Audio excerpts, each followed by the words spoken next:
noche de miércoles, precisamente 25 de septiembre. Buenas noches a usted en casa, buenas noches para ti, Sandy. Estamos listos para el análisis de la noticia que haga la medida. Así es, Julio, muy buenas noches. Gracias por siempre sintonizar este programa y seguir los análisis junto a nosotros. Vamos a iniciar, ¿qué te parece entonces con lo ocurrido hoy? Porque el presidente Jimmy Morales pidió durante su discurso en la Asamblea General de la ONU un informe exhaustivo del actuar de CICIG. En el marco de la 74ª Asamblea de Naciones Unidas, el presidente de la República, Jimmy Morales, emitió su discurso ante los jefes de Estado presentes. Para el Estado de Guatemala es primordial mantener la paz, la seguridad de la nación, la soberanía y el respeto al Estado de Derecho. Por consiguiente, debe prevalecer una cultura de respeto hacia las decisiones soberanas de los Estados.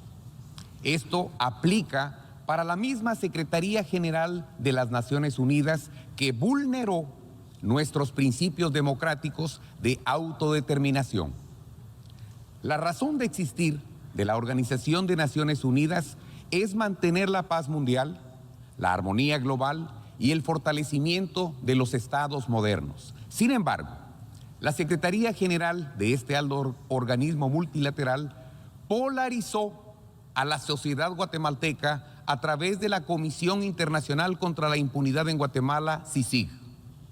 Dicha comisión vulneró los principios de soberanía nacional, no respetó las leyes de nuestro país, socavó la autonomía institucional, puso en riesgo la paz social y desafió la gobernabilidad de la nación.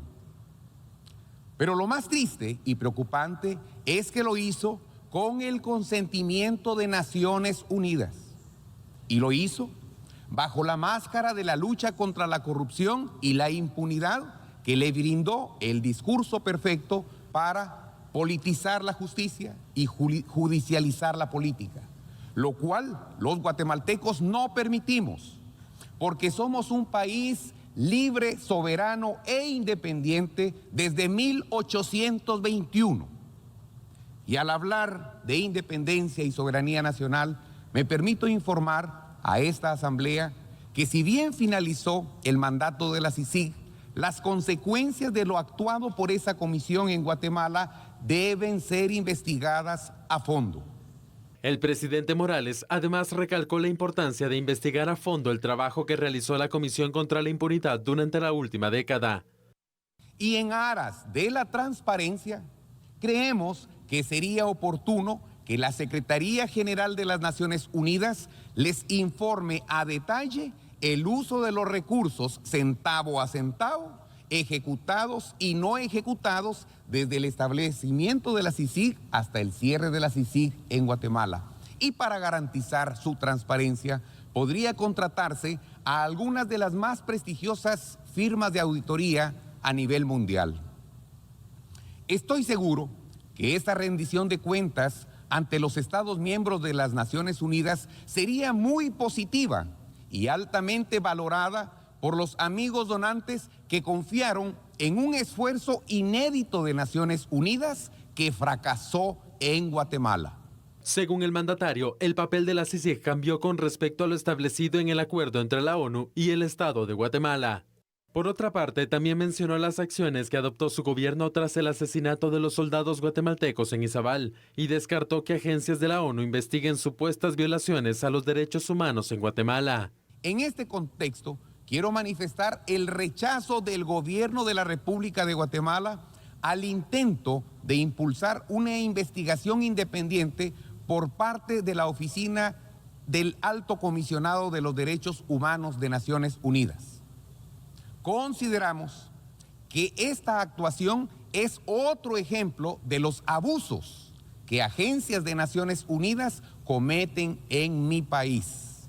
En ese sentido, el gobierno de Guatemala le dice que no permitirá que OACNUD u otras agencias de Naciones Unidas realicen actividades que no estén dentro de su mandato. Ahí lo tiene usted, entonces precisamente el último discurso en calidad de mandatario de nuestro país, nuestra nación Guatemala, del presidente Jimmy Morales. Hoy, como usted lo vio en la nota, ante el Pleno de Naciones Unidas, el presidente de la República, en este discurso ante este alto organismo, se refirió, Sandy, a varios temas. Tocó la ecología, manifestó también que Guatemala hoy es un referente en el ámbito mundial, hablando y refiriéndose específicamente a la instalación de las denominadas biobardas. Además, presentó una información bastante completa sobre el censo realizado en nuestro país, pero también, como ustedes lo pudieron escuchar, fue bastante crítico con el papel en general de Naciones Unidas y sobre todo de su Secretaría General dentro de lo que es el funcionamiento de la Comisión contra la Impunidad en Guatemala, la CICIG. Acusó, como lo escucharon, a este organismo de polarizar a la sociedad guatemalteca, y también, Sandy, manifestó que la CICIG puso en riesgo temas de seguridad nacional. Explicó que puso en riesgo la paz en Guatemala y pues básicamente en la parte toral de su discurso fue bastante duro y bastante crítico, digamos que en el actuar de esos 12 años de la Comisión Internacional contra la Impunidad aquí en Guatemala. Y bueno, también aclaró que dentro de los recursos económicos que se brindaron a CICIG, pues bueno, el gobierno de Guatemala no tocó nada del dinero, es decir, no pasó nada por las autoridades del Ejecutivo. Aclarando también la situación y sobre todo solicitó la intervención de algunos de los países donantes para estar pendientes dentro de esa auditoría que ha pedido que se pueda acompañar para poder de esta manera pues fiscalizar y transparentar el funcionamiento de CICIG durante todo ese tiempo que estuvo en nuestro país.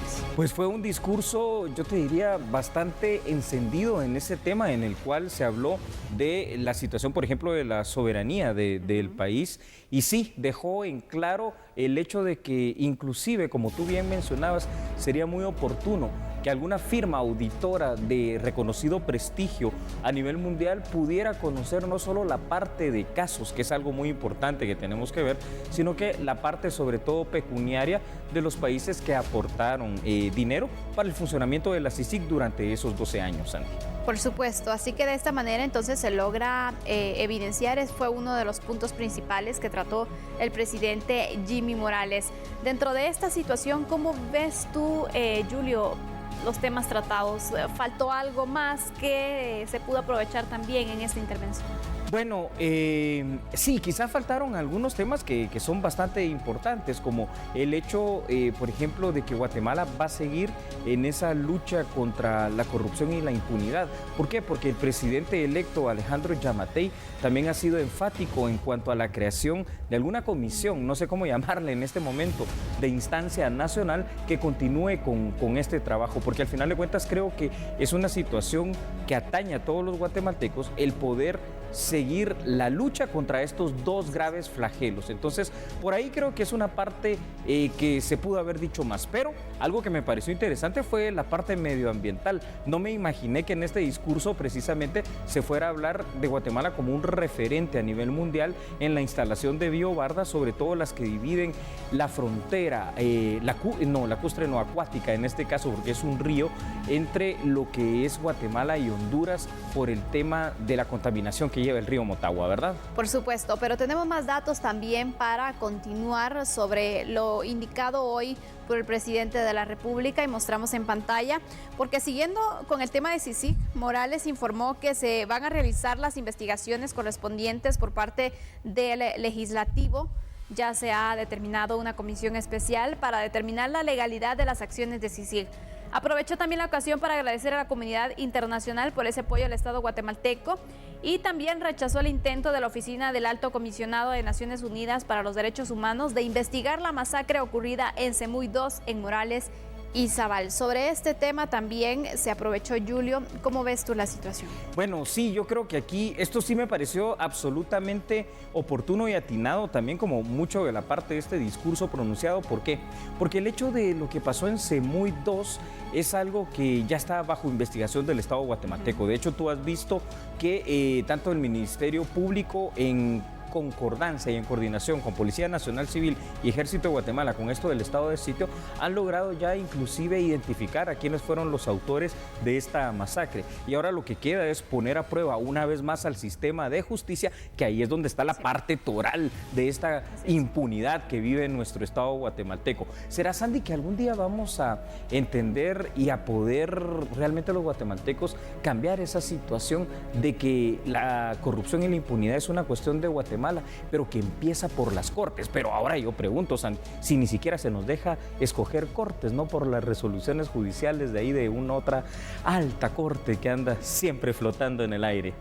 Definitivamente, mientras estos incidentes o estas situaciones o debilidades, si lo queremos llamar así, no se logran fortalecer, pues bueno, definitivamente vamos a tener que requerir ayuda externa. Así es. Bueno, yo creo que el agradecimiento entonces realmente es, así se tiene que entender, para los países amigos que de alguna forma confiaron, creyeron en Guatemala y que tienen que seguir dentro de ese concierto de naciones como uno solo, con un esfuerzo que debe ser no solo guatemalteco, debe ser latinoamericano, centroamericano y mundial en contra de esos graves flagelos. Ahí está el discurso, el último, por cierto, del presidente Jimmy Morales ante el Pleno de Naciones Unidas. Ahí tiene entonces los puntos principales de esta intervención que se dio a conocer hoy ante Naciones Unidas. Así es. Vamos a ir a una breve pausa comercial, pero fíjate una situación. El Ministerio Público ha pedido condenas que van de los 6 años a los 208 años para los integrantes de la banda de sicarios El Patrón. Pero todo esto lo estaremos dando a conocer después de la pausa. Por favor, siga con nosotros. Sí, no cambie porque acá en TN 23 a esta hora nosotros somos a la medida.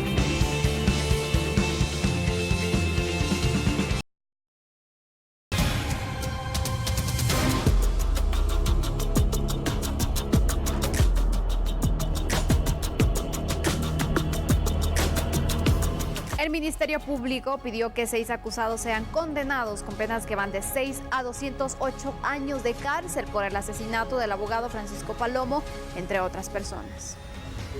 A los jueces del Tribunal C de mayor riesgo, el Ministerio Público le solicitó que los 6 sospechosos sean sentenciadas hasta con 208 años de cárcel por haber planificado y ejecutado el asesinato de los abogados Francisco Palomo, José Antonio Meléndez, el empresario Faisal Aranqui y Carlos Mauricio Aragón, a cambio de un beneficio económico. Por 2 asesinatos, en el caso de Palomo y Meléndez, 50 años por cada uno, y asociación ilícita 8, que suma 108 años de prisión. Eric Augusto Tacén Godoy, por el caso de Meléndez, 50 años, Palomo 50 años, Faisal 50 años, Aragón 50 años, asociación ilícita 8 años, que suman 208 años de prisión. El recluso Miguel Silvano Gómez trabajó en la Policía Nacional Civil, declaró y aseguró que es inocente de los señalamientos de la Fiscalía. Según la investigación, proporcionó información privilegiada a la red criminal de sicarios.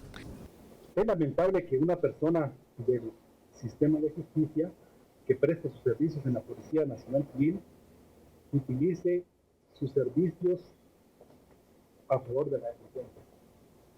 El abogado Francisco Palomo fue atacado a balazos en junio del 2015. El profesional recibió 3 impactos de bala. El abogado de la familia, en su calidad de agraviada, presentó sus conclusiones finales del debate oral y público. Isaac Álvarez Monzón formaban parte de la misma estructura criminal, junto con muchas otras personas más a las que identificó en fotografías. El chino tapicero, el chino polarizado. Relató a detalle cómo realizaron el asesinato del abogado José Antonio Meléndez Sandoval. Explica que es una organización lineal, sin jerarquía de mando, más de una colaboración. El juicio se retomará el 2 de octubre. Será el turno de los abogados defensores para presentar sus conclusiones ante los jueces de mayor riesgo. Con imágenes de Cristian García, un reporte de Hugo Morales. Estamos hablando precisamente del juicio que se lleva contra esta banda del Patrón. Francisco Palomo era precisamente uno de los abogados penalistas más prestigiosos en nuestro país. En su oportunidad fue magistrado de la Corte de Constitucionalidad acá en Guatemala y, como usted recuerda, fue asesinado a balazos en el mes de junio del año 2015. Por este hecho delictivo, las pesquisas e investigaciones conjuntas entre la Policía Nacional Civil y el Ministerio Público dieron con la captura de los miembros de la banda criminal denominada El Patrón. Es importante, no solo en los casos de alto impacto social, sino que en cada caso donde ocurre la muerte de un guatemalteco, pues que se lleve a cabo precisamente el hecho de que la investigación porte a estos culpables ante el sistema de justicia. Solo de esa manera podemos combatir, Sandy, de manera efectiva y eficaz estos altos índices de impunidad que se viven dentro de nuestro sistema de justicia penal guatemalteco. Por cierto, la banda del Patrón, banda de sicarios acusados, por lo menos en este caso, de 4 delitos de asesinato, como el del abogado Francisco Palomo, entre otros. Bueno, ante esta situación, sin duda lo que hay que analizar también, Julio, es las evidencias que puede tener el Ministerio Público, porque ya está la acusación formal, pero también... ¿Qué pruebas hay? ¿Qué pruebas hay para que puedan reforzar así pues todo lo que han preparado también en el juicio, ¿no? Hay cosas interesantes que van a ser elementos de prueba muy importantes. Está el video de cámaras de seguridad que todos hemos visto desde el momento en que este hecho ocurrió. Luego hay peritajes precisamente del INASIF muy importantes, pero unas que se tenía bajo la manga del Ministerio Público y que ya fue presentado en prueba anticipada es la declaración testimonial como testigos protegidos de 2 integrantes mujeres de esta misma banda, quienes explicaron la forma de operar, los asesinatos en los cuales estuvieron involucrados y la manera en que fueron planificados y realizados los mismos. Sí, porque mencionemos que no solamente está la muerte del abogado Francisco Palomo, correcto, sino que hay varias personas que también fueron asesinadas por esta misma estructura criminal, y dándole seguimiento al final fueron que se fueron identificando también estos asesinatos y no sabemos cuántos más se pudieron registrar. Eso es muy importante porque al menos son 4, pero vaya usted a saber cuántos fueron realmente, ¿verdad? Efectivamente. Quiero que nos expliques un poco el tema de los años que solicita el Ministerio Público, hasta 208 años. Sí, lo que pasa es de que, recuerda, Sandy, que aquí hay un concurso ideal de delitos. Estamos desde la asociación ilícita, porque son más de 3 personas que están puestas a disposición y de acuerdo para delinquir, pero además están los asesinatos. Recuerda, tú una situación, por cada uno de los asesinatos hay una pena máxima que pudiera llegar a ser la pena capital, la pena de muerte. Pero como está vigente y no positiva, entonces se tiene que aplicar la pena más grande que existe, que es de 50 años de privación de libertad. Ahí ya en 4 de estos asesinatos, que son de los que se les está inculpando, ya serían 200 años y seguramente los otros 8 va por el tema de la asociación ilícita. Así es como está planteado. ¿Qué tanta probabilidad hay que se consiga entonces la pena máxima? Bueno, el Ministerio Público pidió hoy, pero el 2 de octubre en la próxima audiencia tendrá, obviamente por la igualdad procesal, la defensa de cada uno de estos imputados y sindicados que dar sus argumentaciones finales y contraargumentación para pedir obviamente algo que les sea beneficioso. Sin embargo, todo pareciera indicar, por la contundencia de las pruebas, Sandy, que si no se obtiene esta pena máxima, sí al menos debería de obtenerse una sentencia de carácter condenatorio. Y vamos a recapitular en las pruebas que tiene el Ministerio Público, y por eso vamos a mostrarlas también junto a otros datos en pantalla. En este caso en concreto, entonces, hablamos y recapitulamos que se tiene entonces la grabación de cámaras de seguridad, declaraciones testimoniales, pruebas periciales y testigos protegidos. Las investigaciones periciales, en este caso realizadas por el INASIF, dictaminaron que una de las armas que dieron muerte al abogado Francisco Palomo había sido utilizada en otros 2 hechos sangrientos. La prueba reina presentada en el caso lo constituye la declaración de estas 2 mujeres que ya Julio Talamonti ha mencionado, que se encuentran en calidad de testigos protegidos. Ellos hablaron directamente sobre la manera en la que la estructura criminal El Patrón operaba. Queda ahora esperar las conclusiones finales de los abogados defensores y del Ministerio Público para que el Tribunal de Sentencia pueda emitir su fallo e impartir así la justicia en este caso. Un caso que, por cierto, también ya lleva tiempo. Correcto, Sandy, porque aquí recuérdate que en Guatemala los casos penales se vuelven eternos, ¿no? Algo que ocurrió en junio del 2015, estamos ya a más de 4 años y finalmente ahora, recién, estamos en la parte conclusiva de la tercera etapa del juicio penal, que es del proceso penal, que es el juicio oral y público, pero sí es demasiado tardado. Ahora recuerda una cuestión, sea cual fuere, cualquiera de los fallos, ya sea absolutorio o condenatorio, tanto la defensa como el Ministerio Público, el que salga perjudicado, llamémosle así, va a tener todavía el derecho de la apelación especial y después de la casación. O sea que este caso va por lo menos para otro tiempo similar, de unos 4 o 5 años más. Bueno, esto es lo que ha pasado entonces en el caso del abogado Francisco Palomo y también de otras personas que fueron asesinadas, o eso es lo que indican las acusaciones del Ministerio Público en contra de esta banda denominada El Patrón. Ahora conozcamos otras noticias, porque con la esperanza de lograr una ampliación comercial, las autoridades de Economía inauguraron la 10ª edición del Encuentro de Negocios con el Migrante. El encuentro busca entablar relaciones comerciales entre empresarios migrantes residentes en Estados Unidos y empresarios guatemaltecos interesados en exportar sus productos. Los intercambios buscan generar más de $5 millones. El migrante para Guatemala representa más de $10,000 millones al año, algo que aporta a la economía de una manera significativa. Estamos hablando de un 11%, según datos del Banco de Guatemala, del Producto Interno Bruto de nuestro país. El encuentro migrante quiere cambiar esa forma de ser. Muchos de esos más de $10,000 millones se van precisamente en consumo diario. Y el resultado es que muchos de nuestros compatriotas que se han esforzado durante muchísimos años y quieren regresar a su país con sus familias, regresan y no tienen absolutamente nada. El encuentro del migrante, eso es lo que quiere cambiar. El evento concluye este jueves y contempla dentro de su programación un desfile de modas en el que 12 diseñadores guatemaltecos presentarán sus mejores obras. Vamos a hablar de la perversión quizá en una de sus máximas expresiones, Sandy, porque hoy se realizaron operativos aquí en Guatemala en contra de la pornografía infantil. Por favor, continúe con nosotros. Volvemos enseguida y estaremos analizando este tema. No cambies, somos a la medida.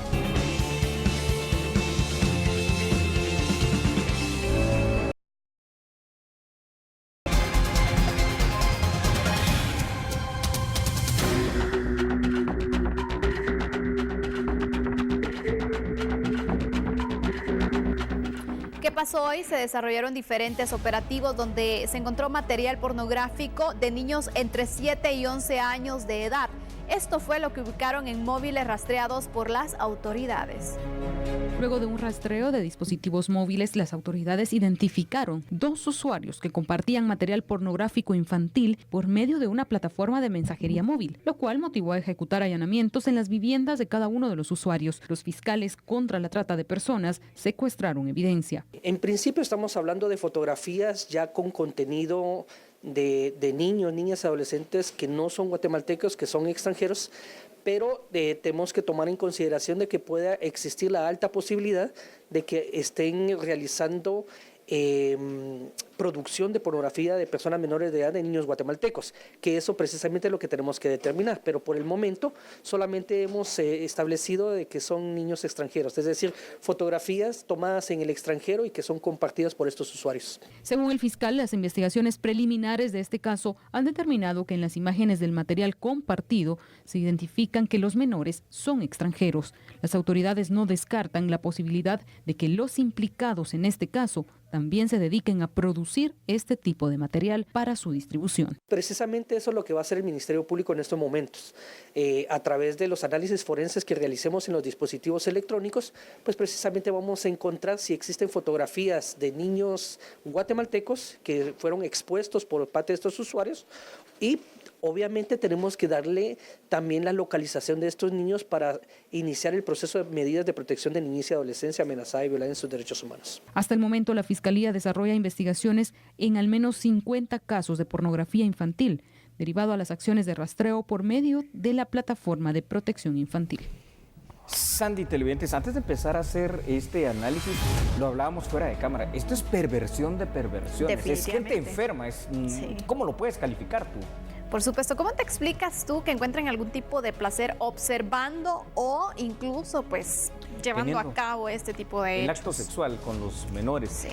Son parafilias y parafilias son enfermedades mentales. Hagamos el análisis, por favor, Sandy, junto a los televidentes, porque en este caso en concreto, el Ministerio Público presenta evidencias que parecen ser contundentes, las cuales van, imagínese usted, desde la grabación de cámaras de seguridad y pruebas precisamente que son bastante específicas en contra de estas personas que se han dedicado a producir, pero sobre todo en este caso de aquí de Guatemala, con estos operativos del día de hoy, se han dedicado a distribuir, Sandy, precisamente material pornográfico de niños. Imagínate tú que vaya usted a saber de qué nacionalidad son. Esta es una situación dramática, ¿sabes por qué? Porque aquí estamos hablando de un fenómeno que se llama trata de personas, y una trata de personas que es la esclavitud del siglo XXI con una modalidad tan perversa como la explotación sexual infantil. Si quieres, iniciamos la discusión entre nosotros, los televidentes tendrán su opinión, pero yo lo que te puedo decir es que ojalá esta gente sí se llegue a pudrir directamente en la cárcel. Por supuesto, porque imagínate, aparte de ello, las investigaciones del Ministerio Público indicaban que se tiene entonces la sospecha que no solamente se está comercializando el producto pornográfico, este material, sino que también se puede estar produciendo, y fíjate que no me extrañaría que se produzca este tipo de material en nuestro país. Y mucho cuidado, padres de familia, ante esta situación, porque no sabemos quiénes también están utilizando a nuestros niños para este tipo de situaciones que obviamente es rentable para ellos, pero de una forma inmoral e ilícita. Hay mañosos de mañosos. Fíjate que cuando hablamos del fenómeno de la trata de personas, esto de la pornografía infantil y la explotación sexual infantil es solo una de las varias formas. Pero hoy en el mundo, Sandy, es una cuestión impresionante porque se estima, se calcula al menos, que entre 6 y 7 millones de personas en el mundo, incluyendo los menores, están siendo abusados de esta manera. Pero imagínate tú, ¿cómo se puede realmente victimizar a seres que tú dijiste que tienen cuánto, entre 7 y 11 años? No, es que esto de verdad no tiene nombre. Por supuesto que no lo tiene, pero tenemos otros datos para dar a conocer, hablando como si en el tema de la trata de personas, que ha sido denominada incluso como la esclavitud del siglo XXI, porque se estima entonces que entre 6 y 7 millones de personas están siendo víctimas de la trata. Una de las formas más perversas, sin duda, de este delito es la explotación sexual infantil y la producción de pornografía infantil. En Guatemala existen casos documentados en los cuales se utilizan a niños y adolescentes para la producción de todo tipo de material considerado pornografía. Inclusive se han dado casos también documentados donde las madres y parientes de los menores de edad se aprovechan económicamente de este tipo de explotación. Aquí la pregunta es, ¿qué tanto protegemos a nuestros niños? Muy poco, y por eso realmente el Estado guatemalteco tuvo que actuar. ¿De qué manera, Sandy? Se creó ya hace algunos años la Secretaría en contra de la violencia, explotación y trata de personas, la SVET. Pero además el Ministerio Público tiene ya una fiscalía específica en contra de la trata de personas. Ahora, esto es lamentable porque tú mencionabas que aquí en Guatemala hay casos documentados. Sí, recordarán ustedes, estimados televidentes, hace como unos 5 o 6 años atrás hubo un caso muy sonado en el oriente del país. Una madre, figúrate tú, a su niña de 7 años, su propia hija, por 400 quetzales la vendía para prostituirla a un hombre de 63 años. Lo más dramático en ese momento, Sandy, fue que cuando llegan a juicio oral y público porque fueron capturados en flagrancia saliendo de un autohotel en Chiquimul, son absueltos, imagínate tú. ¿Qué hace falta al final para que estas personas puedan pagar por este tipo de situaciones? Porque imagínate el daño que le provocan también a un niño. ¿Cómo se recupera exactamente? Porque sabemos también que es todo un proceso psicológico, pero sobre todo también la exposición social que tienen, cómo les dañan la vida desde tan corta edad. Definitivamente tienen muchísimas consecuencias y por eso hay que tratar este tema con mayor dureza. Ante esta situación te puedo decir también, hay distintas maneras en las que estos grupos están operando, incluso hay distintos códigos que se utilizan en Internet para buscar este tipo de material. Fíjate que esto es muy importante. Hay algunas señales que tenemos que tener mucho cuidado, sobre todo para las personas, Sandy, que se dedican precisamente a esto de las industrias hoteleras. Cuando vean llegar a un adulto con algún menor, tienen que tener mucho cuidado de poder identificarlos si les van a dar de alguna manera una habitación. ¿Sabes por qué, Sandy? Porque muchas veces ha estado pasando que vienen turistas exclusivamente a nuestro país a hacer esto, un turismo sexual perverso, pervertido con los menores. El tema le queda a usted en casa para que pueda seguir analizándolo. Ahora conozcamos otras noticias porque la Cámara de Comercio y el vicepresidente electo Guillermo Castillo se pronunciaron ante la aprobación de la Ley de Simplificación, Actualización e Integración Tributaria que va a beneficiar al sector agropecuario. Para el presidente de la Cámara de Comercio, Jorge Briz, la ley aprobada por el Congreso provocará baja recaudación fiscal, competencia desleal y contrabando. Nosotros calculamos inicialmente que esta reforma puede generar un agujero fiscal de más de 1.000 millones de quetzales. Una de las características del impuesto al valor agregado es que tiene carácter universal. Si ustedes se dan cuenta, son muy pocas las exclusiones que no pagan el IVA.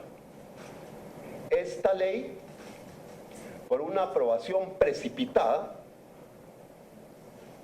y diría yo, con pocos precedentes en el Congreso, suprime el impuesto al valor agregado, que es uno de los principales ingresos del Estado de Guatemala.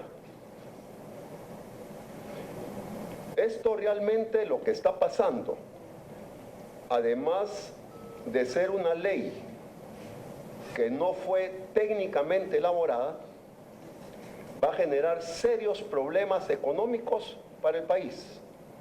2, competencia desleal. Adicionalmente a ello, al tema de competencia desleal, seguramente personas que se dedican a actividades ilícitas como el contrabando, esto les abre una puerta enorme para legalizar sus productos. El vicepresidente electo, Guillermo Castillo, anunció que solicitará mayor información para analizar la ley junto a su equipo y así brindar su opinión. Nosotros vamos a pedir información al respecto. Le hemos pedido ya a nuestro ministro de Finanzas designado que haga un estudio de esa ley. Nos preocupa el hecho de que existan regímenes tributarios para diferentes actividades económicas. No sé si es lo mejor, pero reitero, quisiera pronunciarme al respecto hasta que tengamos ya más información. Ya hay estudios de algunos analistas que indican que eso va a crear un agujero fiscal fuertísimo para el otro año de alrededor de 1.000 millones de quetzales, y luego de ello que la normativa no contó con dictámenes técnicos ni del Ministerio de Finanzas ni de SAT. En consecuencia, queremos ver cuál es el desenvolvimiento de esa ley cuando tenga que entrar en vigencia. La ley establece una amnistía al sector agropecuario desde el 2013 a la fecha, para que se incorporen a la base tributaria y les conceda un régimen especial en el cual pagarán 4% si tienen ventas anuales debajo de 3 millones de quetzales. Vamos, pero regresamos en un momento, solo es una breve pausa comercial. Siga con nosotros, ya volvemos.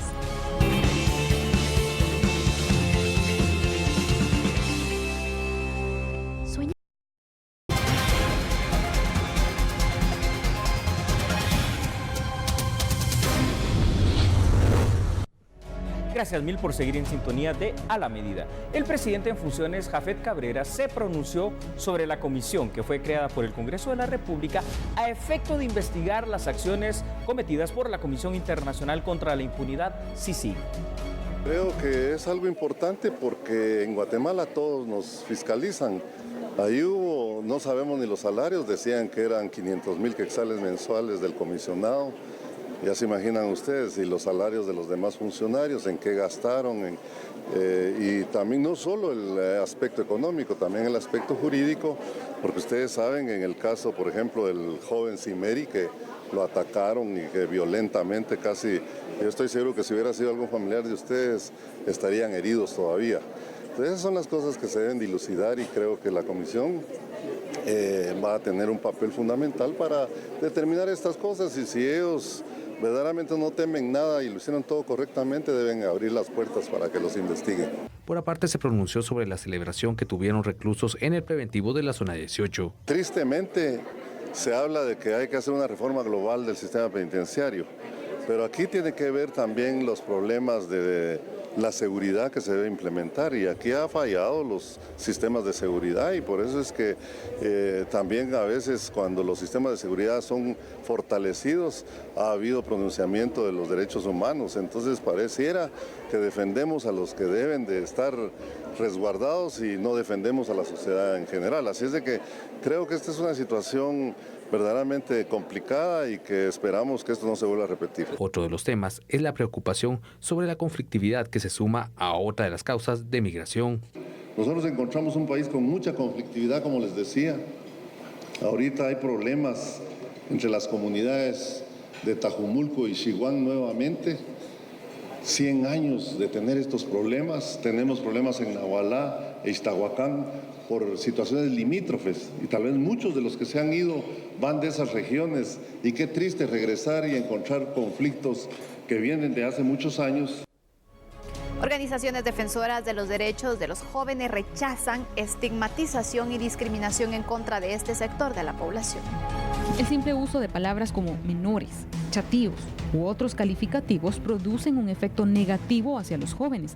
Javier Reyes, coordinador de American Friends, explica a continuación cómo mejorar el discurso hacia la juventud guatemalteca para que sea más inclusivo. Algo que es fundamental, pues, obviamente, es posicionar el tema y ponerlo sobre la agenda pública. Es bien importante generar campañas de sensibilización donde podamos abordar justamente qué tipo de palabras y expresiones estamos utilizando para referirnos a los jóvenes, porque muchas veces sin darnos cuenta, porque lo hemos internalizado en nuestra cotidianidad, en nuestras palabras que normalmente utilizamos para hablar, terminamos desempoderándoles o tildándolos de haraganes, o de si un joven está reclamando sus derechos o es un defensor de derechos humanos, es un bochinchero. Entonces, o los jóvenes normalmente... En otra información, el ministro de Comunicaciones, José Luis Benito, imagínese usted, acudió hoy una vez más al Congreso de la República. ¿Para qué, se preguntará? Bueno, pues para continuar con el proceso de interpelación en su contra, donde se refirió, entre otros temas, a los trabajos de reparación tras el derrumbe en el denominado libramiento de Chimaltenango. Desde agosto pasado, el titular de la cartera de Comunicaciones, José Luis Benito, ha acudido al Congreso de la República para ser interpelado por un tramo carretero del departamento de San Marcos. Este miércoles acudió nuevamente, sin embargo, la sesión para su interpelación no se llevó a cabo por falta de quórum. El funcionario aprovechó para comentar sobre los trabajos de reparación en el libramiento de Chimaltenango, donde se registró el fin de semana un leve derrumbe. No es ningún inconveniente, esto no afecta en ningún momento la magnitud de la obra. Recordemos que estamos en un país montañoso, en un país donde está lloviendo. Ese día tuvimos 48 milímetros de precipitación, que es lo que se esperaba para el 25% del mes, se tuvo en un solo día. Aparte de eso, es un país sísmico, y pues lo que hay que hacer es volver a revestir este segmento. Es un segmento muy corto realmente de donde sucedió esto. Todo corre a cuenta de la empresa. El proyecto tiene fianzas de cumplimiento en cuanto a la calidad, así que la empresa es la obligada que por sus propios fondos tiene que hacer las reparaciones respectivas. Luego, después de realizar la liquidación del contrato, que para eso todavía nos falta terminar algunos trabajos precisamente con taludes, horas complementarias, nos dan 18 meses más de garantía a la empresa, y luego ya pasa a Covial el mantenimiento de este tramo para que se le programe su mantenimiento rutinario de forma anual. El titular de Comunicaciones señaló que el paso vehicular por el área no se ha cerrado y los trabajos de reparación se realizarán en menos de una semana. Asimismo, se refirió a la atención de emergencias. Sin embargo, se realizan estos trabajos para poder disminuir la probabilidad de ocurrencia, y si el fenómeno de derrumbe se da, que afecte lo menos posible al patrimonio del Estado. En ese sentido, comentarles que en nuestro plan de atención de emergencias de invierno, el 70% de los eventos de atención de emergencias es por derrumbes sobre la cinta asfáltica. Tenemos también, por ejemplo, hemos tenido derrumbes en el libramiento de Barberena, hemos tenido derrumbes en en la CA9 Norte, que el tramo está en ejecución con la empresa OICC, y es responsabilidad de las empresas atender la emergencia.